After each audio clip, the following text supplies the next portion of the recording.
I think. Oh, we are. We're live with the one and only Tom Ziglar. Tom, welcome. Well, it was going to be welcome to Amazon Live, but Amazon, they're having some issues today. This is better. This is way better. So many more people. Um, well, I think because Amazon, you were just reading some stuff you were telling me about there, but I mean, they've experienced some serious pain today. Yeah. Yeah. And, let's just talk about the book is about disruption and they're going through the disruption. But here's what's crazy. Okay. Just imagine you're a planner at Amazon Mm. and it's the end of 2019. And your goal is, the goal is you want to get people in the 65-year-old and older demographic. Your goal is to get them ordering on Amazon. Yeah. But your customer base is they always go to the grocery store because that's the only way you can pick out a vegetable. Right. And so what they do is they say, okay, we're going to gain market share by 2 or 3% a year over the next 10 years. Yeah.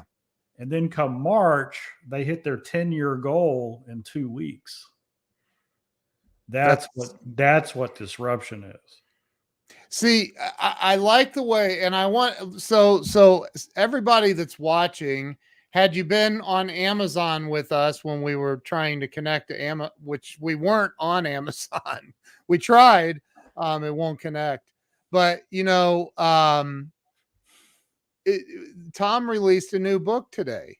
Do you have a copy you can show everybody? Oh, look at that! Hold on, let me give you full screen. Look at that. 10 Leadership Virtues for Disruptive Times by Tom Ziglar. Everybody should take a selfie with this right now. There you go. Do it. Do a screenshot. Everybody do a screenshot.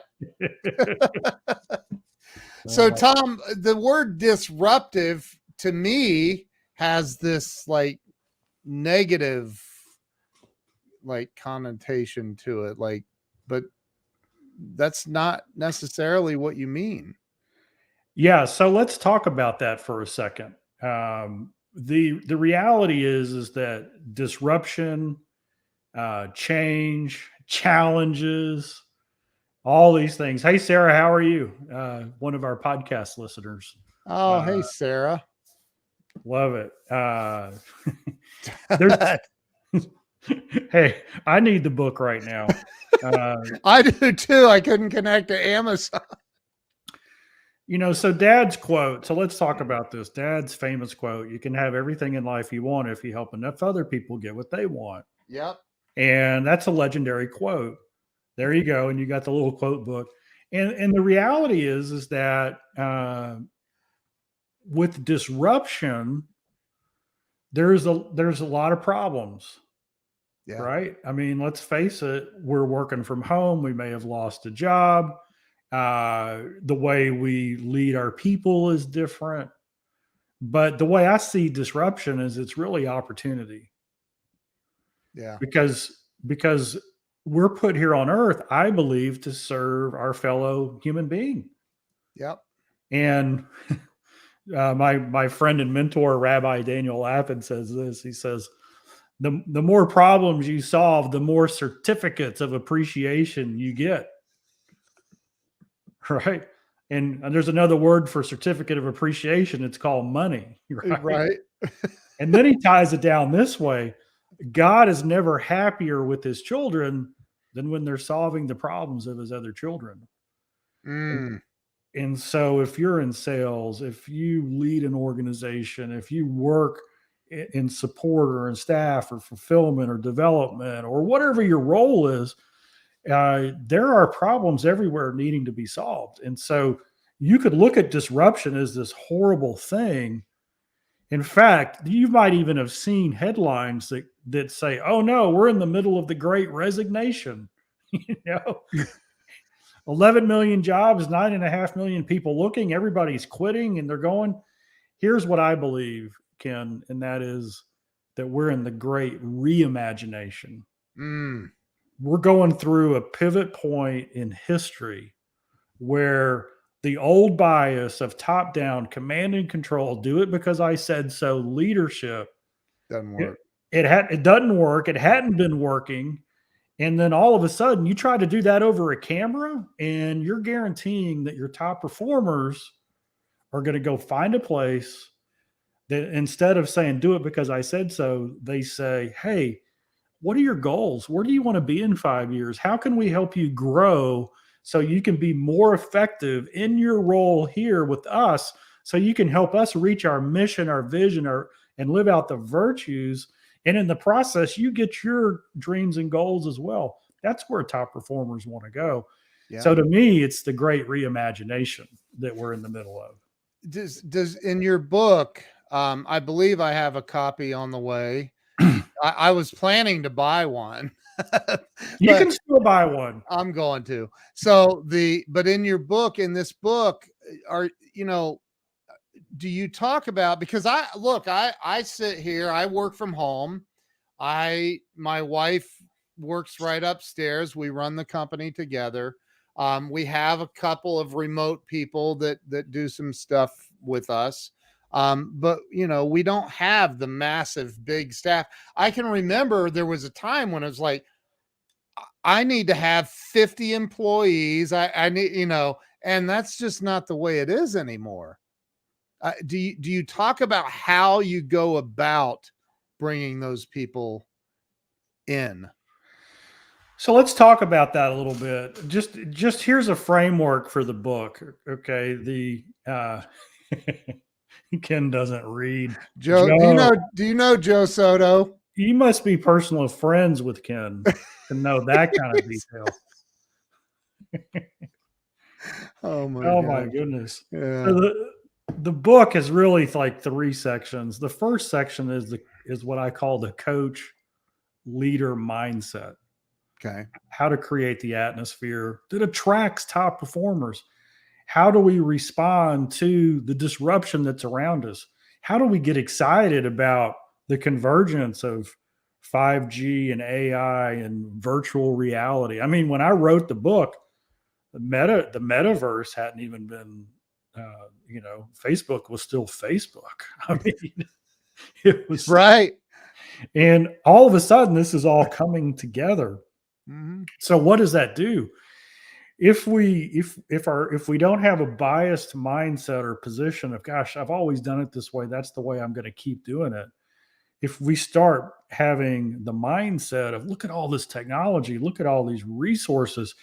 Gosh, I was talking to a friend, and this one of his good friends sells testing equipment for I think it's Siemens semiconductor stuff. It's a big deal. And he hasn't traveled in 18 months. Wow. But he's made more money in the last 18 months than he's ever made in his career. Wow. So let's figure it out. What happened? Well, if you're not away from home 3 nights a week, getting on 6 different airplanes to go see 3 different clients, what are you doing? He's living half the time in his beach house and the other half at home. He's having all of his meetings on Zoom. He's eating home-cooked meals. He's spending more time with his family. He's taking care of his physical health. Is it any wonder he's going to perform at a higher level? Right. Right. That's right. And the clients are like, this is fantastic. We're getting more done too. We can do in an hour Zoom meeting what we used to spend 6 hours in restaurant meetings and late nights and all the things that would go on in that. Yeah. And so it's a reimagination of how we work. Well, Apple, a few months ago, before this new surge happened, they sent out a letter, and the letter said to all the people who had moved away from Silicon Valley home base, they said, hey guys, we're going to start meeting at headquarters. All of you remote workers, it's time to move back. And the next day they got a letter signed by 80 of their top people. Yeah, we're not coming back. Oh my God. And then hundreds more added to it. Oh. So Apple many regard it as the number one brand in the world. Yeah. If you're in that space and you have Apple on your resume, that's like gold. And their top people are saying, we're doing better working from home. So if you're going to make us move back, we're not going to. So what does that tell you? It Yeah. tells you that they all have opportunities to Yeah. work somewhere else that gives them the quality of life that they want. And so Wow. there's been more, I think 3 million women have gone home from their job Yeah. during this time, and hundreds of thousands of new small businesses have been started because guess what? They figured out I don't have to leave at 7:30 in the morning and get back at 6 o'clock at night and pay for childcare and somebody else to take care of the house and all this stuff. Yeah. I can stay at home and I can work out and I can have great family time and I can make more than enough money to offset the loss because I don't have the expense. Plus, they'll have a little extra time to do a side hustle if they want a home based That's what business they're or doing. something. That's what Yeah. they're doing. And It's it's crazy. and so the mindset that we're talking about, yeah, Sarah says didn't Google. They're all having that similar situation. And another debate that they're having right now is if I worked in Silicon Valley and then I moved to South Dakota for quality of life and 30% lower cost of living, well, does the corporation reduce your salary because it was based on a cost of living? Mm. And let me tell you, let me just ask, your productivity went up, right? Because Yeah. you Oh, can yeah. do it, and the company's not spending 20 or 25,000 a year housing you there and giving you free coffee, and they want to lower your salary. How many top performers are going to sleep good at night when they get that reduced paycheck? They're not. And guess what's going to happen? There's a line of people waiting to hire them. Yep. And so this whole thing about, Mm. yeah, Serena's like hearts. Yeah, this whole thing about mindset is so critical. Big companies today, the number one issue that they are facing is the health and well-being of their people. Yep. And why is that? Because the line that I have is it's the reality of uncertainty and the certainty of mortality. Life is uncertain, and we've all lost friends. Yeah. Yep. I didn't quite catch that last comment, but I will tell you that, yeah, that's a big word, Ken. Why don't you pronounce that? Misogyny. I have no idea what it means. You want me to ask Alexa? Yeah. Alexa, Rest in define peace. misogyny. Misogyny is usually defined as hatred, dislike, or mistrust of women, or prejudice against women. Hatred, dislike, mistrust of women, or prejudice against women. Yes.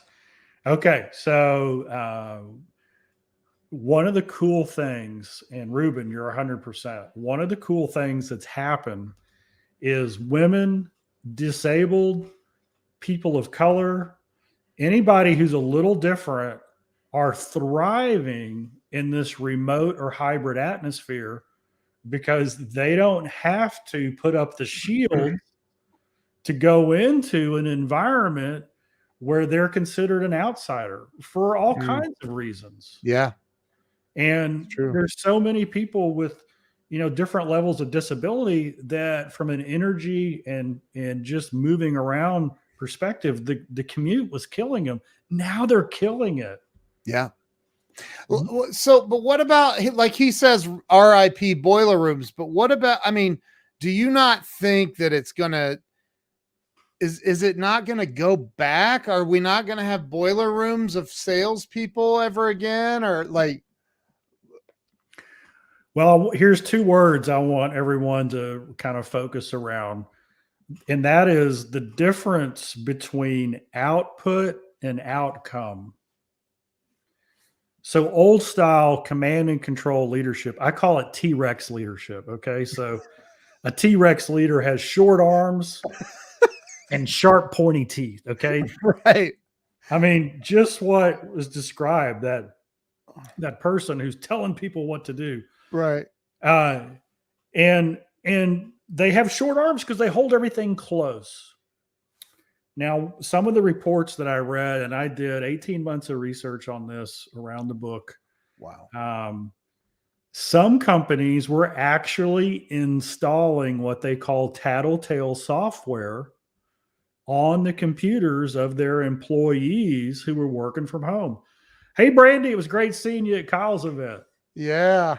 We That were was- just talking about that, her and I. Yeah. She's awesome. Yeah, Brandy, you probably figured it out. We're not on the Amazon one. And it's not my fault. Okay. I'll take responsibility when it is. This time it wasn't.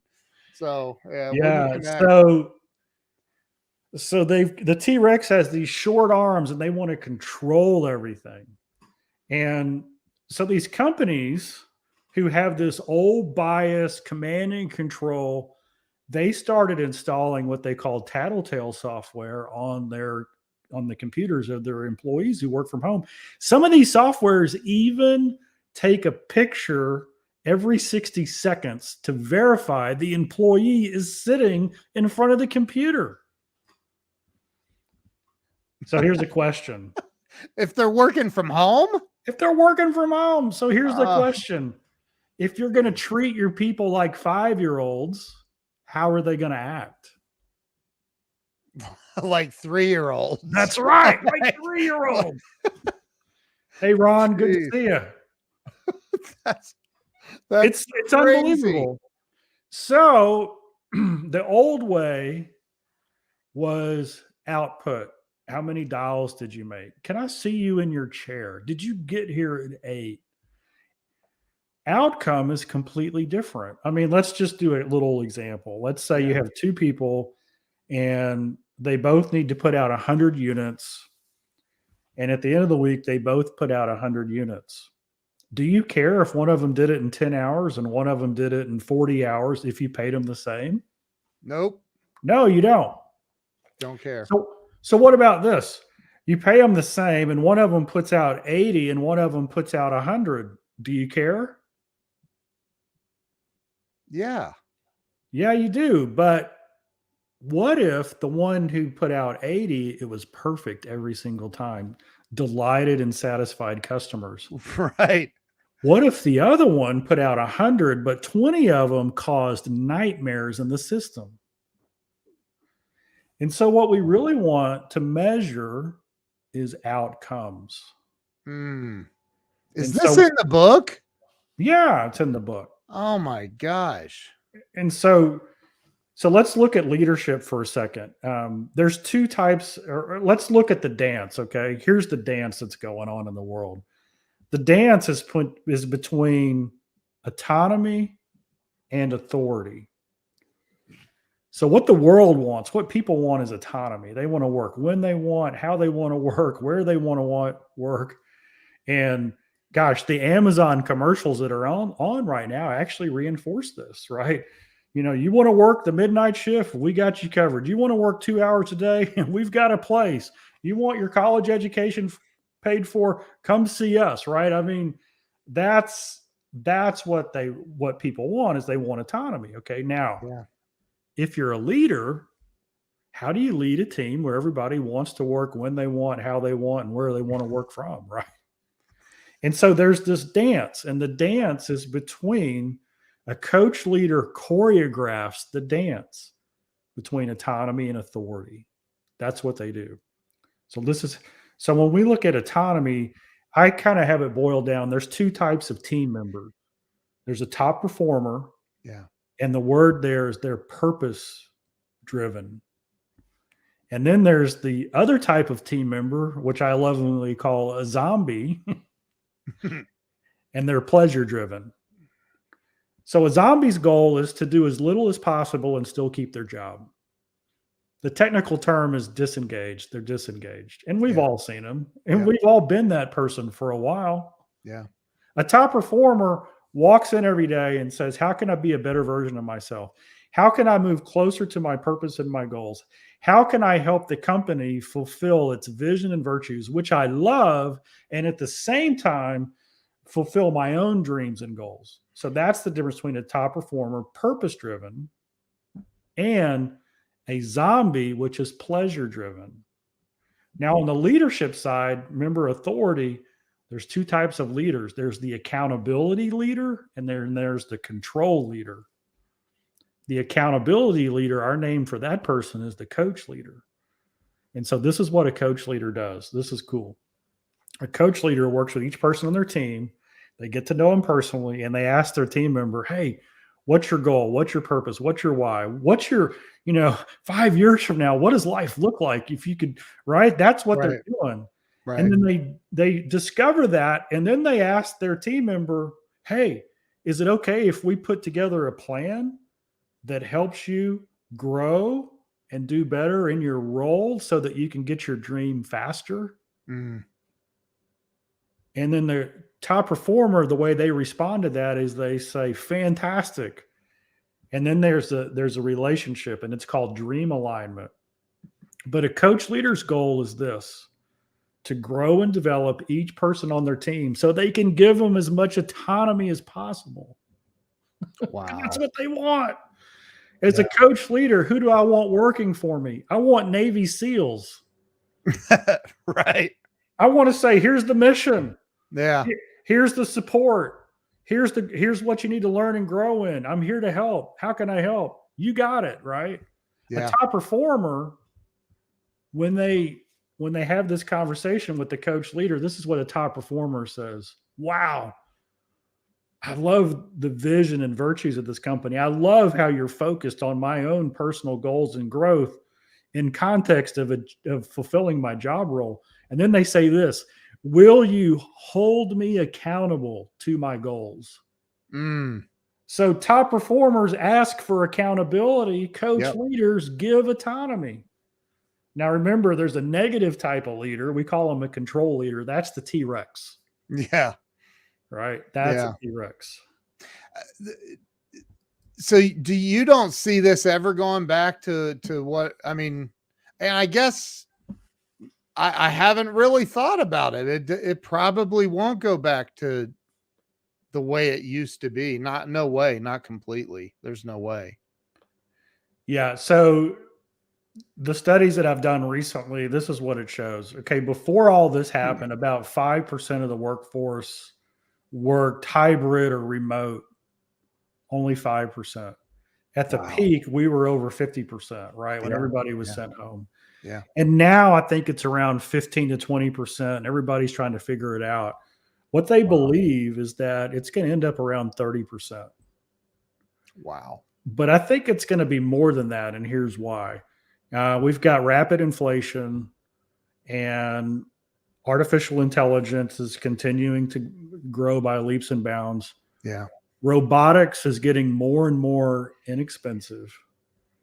And so there's a lot of jobs that, as robotics and AI integrate and it becomes more cost effective, especially when I was paying somebody $12 an hour and now I've got to pay them 20, then all of a sudden there's going to be more jobs that are turned over. So what does that mean? It means that top performers need to work on their mind. Yep. Collaboration, creativity, co-creation. This is the sweet spot. And so coach leaders, here's another thing for everybody who's watching. Coach leaders are focused on growth. And so they love disruption because it changes systems. It no longer works the way we did it. That's okay, because my team is made up of people who are growth minded. They're always learning. And the more things change, the better our position is in the marketplace. We're going to grow because we love change. We love disruption. Wow. T-Rex leaders are results focused. Well, wait a second. Isn't that good? It's good to a point, but here's where it gets in trouble. If you build a system and the system starts giving you a result and your results focused, then you value your people based on what they did for you yesterday. So imagine you run a sit down, dine in restaurant in New York City and you were 5-star and you had booked out for 2 months in advance and your Yeah. restaurant gets closed. I don't care how much you try to improve that system of improving the dining experience in your restaurant, you're out of business. But Over. what if you could do a takeout 5-star service? Yep. Now you got a chance. And so a fixed mindset leader is going to close the door. That's a T-Rex. A coach leader is going to say, now's our opportunity. We can serve even more people through this new way than we ever have before. Is it first? You have a website directly to the book, right? Yes. What is that? Or do you want everybody to go to Amazon? I tell you what, Amazon's probably the simplest place. Is it? Yeah, just go to Amazon and look up 10 leadership virtues book or 10 leadership virtues for disruptive times. The quick link that has all the places you can go is 10leadershipvirtuesbook.com. But for most people, if your memory is like mine, which is perfect but really short, just go to Amazon and look up Tom Ziglar 10 leadership virtues. Oh, is that it right there that I have scrolling? Yeah, that'll take you to every link there is. 10leadershipvirtuesbook.com. Yeah. So you can go there, it'll take you, or I put a link in the comments. Jay Fox says, do you know Jay Fox, by the way? I know who he is. He's a buddy of mine. He's right down there. He lives in Dallas. But he Hey Jay. Yeah, he says Amazon isn't open much today. They're back up and running now. I think they had issues most of the day, but apparently they have issues with you though, because we're not on. I know. Well, it's their live streaming. There was one, like, there's a bunch of Amazon live streamers and nobody was on except for one gal I saw. Tom, you should start a company certification program to show they prioritize the 10 virtues in your book. It'll allow future employees to know that the company has great work culture. That's not a horrible idea right there, Miss Brandy. Yes, it is. We're working on something, not quite that, but very similar. Are you really? Yeah. Wow. I think that, first off, everybody watching, go pick up a copy of this book. Tom, I already did buy the book. I forgot. I bought the Audible version. And you read the Audible version, right? I did. It's awesome because so many people on your level don't read their own books anymore. I hired a professional actor for that. Yeah, well, you tell me whether I should have hired a professional actor. I'll let you know. I'll get back with you on that. Everybody go get a copy of the book. Go to Amazon. You can go to 10leadershipvirtuesbook.com. Jay Fox says, I'm available to read your books for you. He does have one incredible voice. But go over to 10leadershipvirtuesbook.com. Get a copy of the book. Tom, I can't wait actually to read the book and listen to it. You know, here's the biggest challenge for me listening to books. I buy them a lot, but I don't drive anywhere anymore. I'm normally sitting here working and I want to pay attention. I know people I listen to it in the background. Then you're not listening to it. So anyway, Tom, this is awesome, man. I'd love to see everybody go pick up a copy of your book and rocket this thing to the top in Amazon. That would be awesome. That would be awesome. Yeah, I'm just looking to see it's working its way up there. So Is there any other things that you want to tell everybody about this book before I'm being respectful of your time, Yeah. by the way. So So let's wrap it up with this. Yeah. So the first section is on mindset.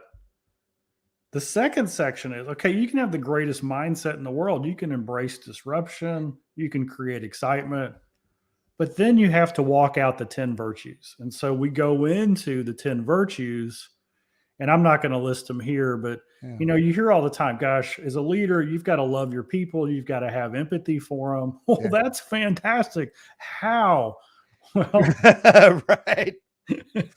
the how is in walking out the 10 virtues, and every single one of them, we give coach leaders, practical ways to show the 10 virtues. People don't know what you're thinking. They don't even know the motive of your heart, but they sure can respond or react or judge or appreciate your behavior. Mm. And so over time, coach leaders, the ones who are fantastic over a long period of time, they're just an embodiment of the virtues. That's, who they are because they always respond within those virtues. The last part of the book is around what we call the coach leader coaching process. So the number one skill that a coach leader needs to have is the skill of having an intentional goals and growth focused conversation around what we call the attitude, effort, and skill coaching process. Gallup says the silver bullet of leadership is just to have an intentional, focused goals conversation around business every week with your people. So I added goals and growth. I added growth to that because people want to grow. They stay where they're growing. Yeah. And I did it around our performance formula. So performance is simply attitude times effort times skill.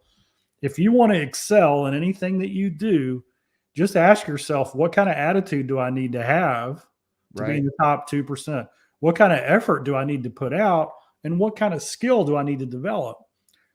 A goals-focused coaching conversation, it doesn't have to be behind closed doors, an hour of intensity. Once you get it rolling, it can be a 5-minute Zoom call. It can be at the end of a meeting with someone. It can be, old school drive time to a client. You just have it right there. But because you know what that individual's big goals and dreams are, and you've co-created a plan with them to get it, in other words, they built the plan and you're just holding them accountable to it, very, very powerful. So the number one need of business today is to attract, develop, and keep top performers. So how do we do that? We become a coach leader. And how do we develop people? Through the intentional goals and growth coaching conversation that we teach. So that's, in a nutshell, that's what it's about.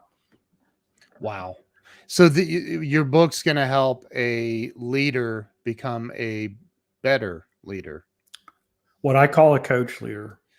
Right. I love that term, by the way. I don't know if I'm sure I wasn't the first one to. I'm sure others have used that term, but I'm using it in a different way. Yeah. Ken Blanchard wrote the foreword to the book. Wow. And of course, servant leadership is epic. I mean, that's like a foundational book around leadership. Yeah. So there's a lot of similarities, but what I really focus in on is what's really changed. By the way, did you know that T-Rexes went extinct? They don't exist anymore. So there's a leadership style, that T-Rex style, that's extinct, that's going extinct rapidly. And then there's a new type of leader, the coach leader, but it's not just mindset. It's got to be it's got to be around skill and virtues. And so that's where the coach leader process. Yeah, Robert, you're absolutely right. I had breakfast with Ken this was about 3 years ago now. Just he and I. It was like eating. It was like, hey, Jerry. You know Jerry, I hear. You. Cheryl. Yeah. He's way over married. You ought to see their house. You ever been to their house? Jeez. Cheryl is amazing. Oh, they've both been on my show. Jerry's in my academy. I absolutely. And there's my buddy Doug Wing. You've heard of his dad is Hal Wing, created the Little Giant Ladder Company. Third largest ladder company in the world. Every Christmas, I get jealous of the Home Depot Little Giant ladder display. It's unbelievable. Do you have one? No, You don't have a Little Giant ladder? I need one. We're gonna fix that. Oh, Doug, he needs a Little Giant ladder. Put but it it on my can't be tab. more than 3 feet because my wife won't let me get on anything above 3 feet. Oh my god. That is so Oh my funny. gosh. Anyway, No. well, Tom, I'm sorry we couldn't connect to Amazon's servers. Oh no, this is better. Yeah, we can talk about other websites here. Yeah. Look, Doug said Lowe's has them now. He's like, I'm not sending Tom a ladder. Go to Lowe's. I'm kidding. Doug is like my best friend in the world. We talk every day, multiple times a day. But anyway, so let's see. Skylar over on LinkedIn just ordered the book. Another one he's looking forward to reading. Awesome. So everybody needs to go get this book. If for no other reason than I said so. You see what kind of leader I am. I'm kidding. Oh, no, I think everybody should get this book. The world needs better leaders. We know that. So grab a copy of the book. So 100%. 100%. Tom, you're awesome. We will get on Amazon. As soon as you can reschedule with me, we'll get on Amazon. Hopefully they get their bugs worked out. So, yeah. Thank you, man. All right. Thanks, brother. Appreciate it. Good time. Right. Yeah. All right. Hey, everybody. Thank you for watching. And if you shared this out, thank you. I appreciate that. So we'll talk to you all later. Thank you.